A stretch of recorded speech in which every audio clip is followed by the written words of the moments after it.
El día de hoy vamos a hablar de epinefrina, es el medicamento que más utilizamos en reanimación cardiopulmonar avanzada.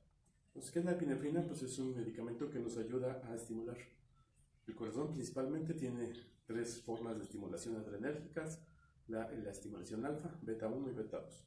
El efecto alfa de la epinefrina, ¿qué nos produce? Nos incrementa la presión en la diástole y aumenta la circulación a nivel de la perfusión de las arterias coronarias. Es uno de los puntos más importantes.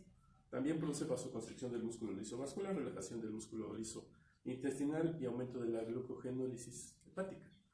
El efecto beta 1 aumenta el inotropismo, que es algo de lo más importante cuando nosotros manejamos un paciente con paro cardiorrespiratorio. Aumenta el cronotropismo, aunque en menor medida.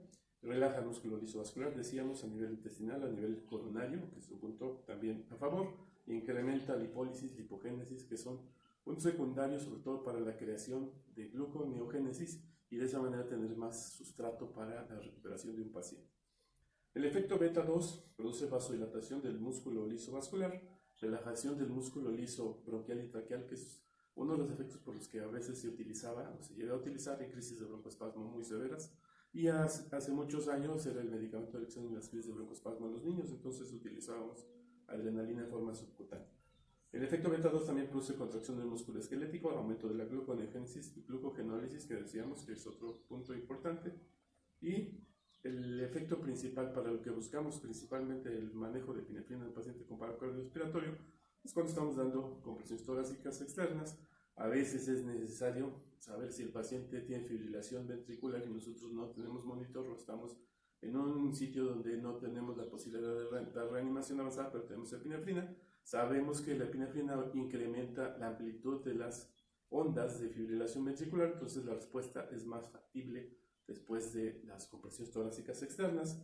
Durante la sistolia, que es otro de los ritmos que se puede encontrar durante el paro, la estimulación beta-adrenérgica estimula principalmente los marcapasos cardíacos y probablemente ese es el origen de que el corazón vuelva a reiniciarse después de la administración de epinefrina. Hasta el momento ningún fármaco ha sido más efectivo durante reanimación avanzada que la epinefrina, entonces debemos conocer su utilización.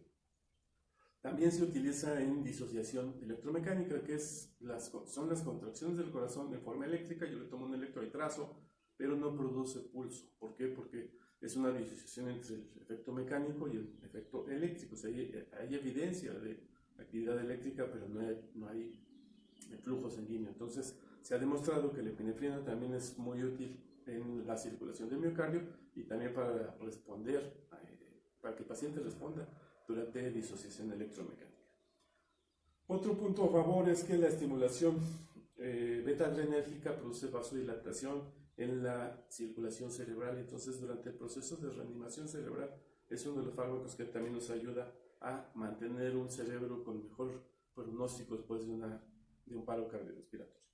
La epinefrina normalmente con la que contamos, nuestros niveles básicos son de 0.03 nanogramos por mililitro, y durante el paro cardíaco se va a cifras que son 10 o 100 veces mayores, y cuando nosotros administramos epinefrina en forma endovenosa vamos a incrementar los niveles en forma muy importante. También debemos saber que la dosis óptima no se conoce hasta el momento. Si nosotros vemos las guías, cómo ha ido variando la administración de epinefrina durante la reanimación, nos damos cuenta que no hay una dosis óptima. Durante mucho tiempo se recomendó y en algunos sitios todavía se sigue haciendo, es la administración de epinefrina en dosis geométricas. Yo le pongo una ámpula, no funciona, utilizo 2, 4, 8, 16, todas las dosis que sean necesarias durante la reanimación, en el entendido también que tengo pacientes ya con buena ventilación, con oxigenación, porque sabemos que la epinefrina sin oxigenación pues nos produce mayor probabilidad de arritmias. Su efecto es muy corto, por lo tanto tenemos que estarlo administrando cada 5 minutos, no hay respuesta, vamos a seguir con las compresiones torácicas externas y a los 5 minutos valorar la administración de una dosis mayor a la dosis inicial, usualmente por vía endovenosa, por una buena vena, porque sabemos que si se infiltra va a producir necrosis, isquemia por la vasoconstricción tan importante que produce. Entonces siempre endovenosa. En el paciente que no tenemos canalizado lo podemos utilizar a nivel intratraqueal. Tenemos al paciente ya intubado, entonces podemos utilizar mientras se canaliza dosis transtraqueales, que sabemos que deben ser de 5 a 10 veces mayores que las dosis endovenosas. no intramuscular porque no se absorbe por la misma vasoconstricción, no subcutánea, entonces siempre endovenosa o transtraqueal.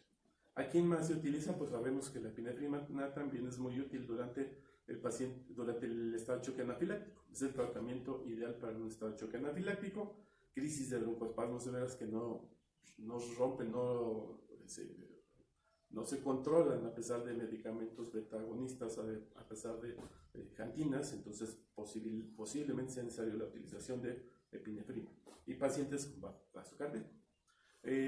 Recordar que las ampolletas de epinefrina vienen al 1 por 1000, que equivale a 1 miligramo cada ampolleta. Hace muchos años nosotros teníamos ampolletas 1 por 1000 y 1 por 10.000, que es la que se utilizaba en pediatría.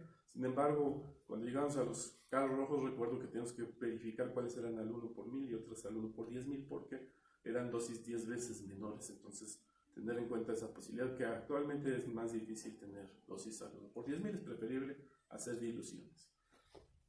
Hace muchos años se utilizaba la epinefrina a nivel cardíaco, a nivel miocárdico. ¿Sí?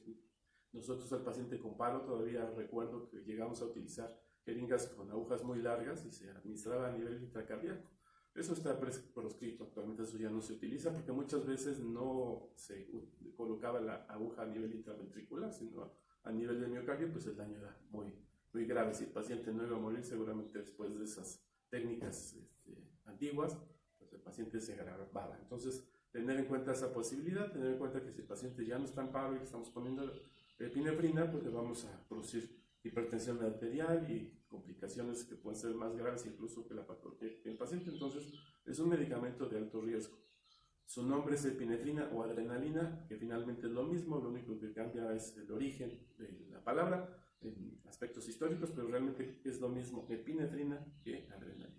¿Cuáles son sus efectos colaterales? Pues el paciente va a tener cefalea, ansiedad, puede tener disritmias, palpitaciones, miedo. ¿Por qué? Porque es un medicamento que es estimulante, inotrópico, y no nada más estimula el miocardio, estimula a nivel sistémico al paciente. Entonces, tener en cuenta esas posibilidades o efectos colaterales, y recordar que al aumentar la frecuencia cardíaca, aumentamos el consumo de oxígeno del miocardio. Si el paciente tiene un infarto, podemos exacerbar la isquemia miocárdica.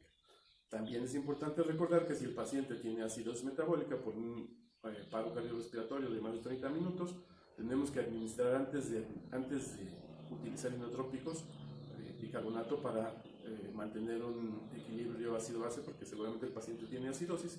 Entonces, administrar primero el bicarbonato, después los inotrópicos, y por 2 vías diferentes, no en la misma vía, porque el bicarbonato inactiva a la epinefrina. Tener en cuenta también esa posibilidad. Entonces es importante que conozcamos cuáles son sus indicaciones de medicamentos, sus dosis, que sabemos que no existe una dosis óptima, saberlo manejar durante un proceso de paro cardiorrespiratorio y ver cuáles son sus efectos colaterales, sus efectos secundarios, sobre todo en pacientes que salen de un paro cardiorrespiratorio, y recordar que una vez que sale del paro cardiorrespiratorio hay que ponerle un medicamento que continúe produciendo sus efectos, que ya no vamos a utilizar epinefrina. Probablemente lo que vamos a utilizar una vez que sale es norepinefrina, que será tema de otro video. Hasta luego.